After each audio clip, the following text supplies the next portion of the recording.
अस्सलाम वालेकुम तमाम भाइयों और दोस्तों को खुश आमदीद। भाइयों, आज मैं आपको एक ऐसे टॉपिक पर वीडियो बनाकर दिखाऊंगा जो कि बहुत कहने के मुबाशरत और हम बिस्तरी के दौरान काफ़ी अहमियत का हामिल है। तो मुझे बहुत से लोगों ने मैसेज किए हैं कि सर हमें बताएं कि किस तरह पता चलता है कि औरत फारिग हो चुकी है। तो उसकी कुछ निशानियाँ हैं, खुफिया निशानियाँ, वो मैं आपको बता देता हूँ।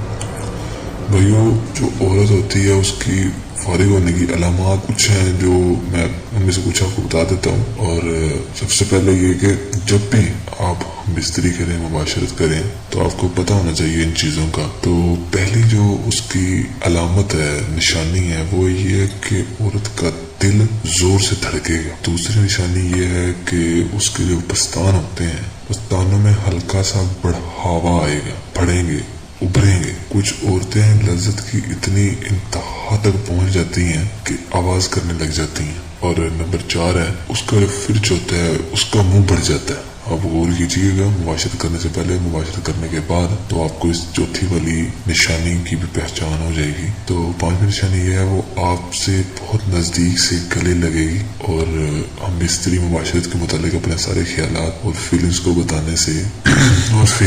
बताने से कंट्रोल नहीं कर पाएगी वो। और नंबर 6 है, अगर वो थोड़ा सा मुस्कुराएगी, इसका मतलब होगा कि उसने सेक्स के जरिए अच्छी तरह अंजाम हासिल कर ली है। और दोस्तों, मैं उम्मीद करता हूँ कि मैं ये आपको जो निशानियां बताई हैं ये आपको काफ़ी फ़ायदेमंद होंगी, काफ़ी मुफीद साबित होंगी। तो आप जब भी हम बिस्तरी मुबाशरत करें, निशानी का ख्याल रखें, तो आपको पता चल जाएगा कि आपकी जो वाइफ है वो कब फारिग हुई है। इंशाअल्लाह ताला फिर आपकी खिदमत में एक अच्छे से टॉपिक के साथ हाजिर होंगे। हमें फीडबैक देते रहे, हमारे चैनल को सब्सक्राइब करते रहे। अल्लाह आपकी और हमारी सेहत को सलामत रखे और हमारा चैनल जरूर सब्सक्राइब करें। तो फिर हाजिर होंगे इंशाअल्लाह। तब तक के लिए इजाजत है। अल्लाह हाफ़िज़।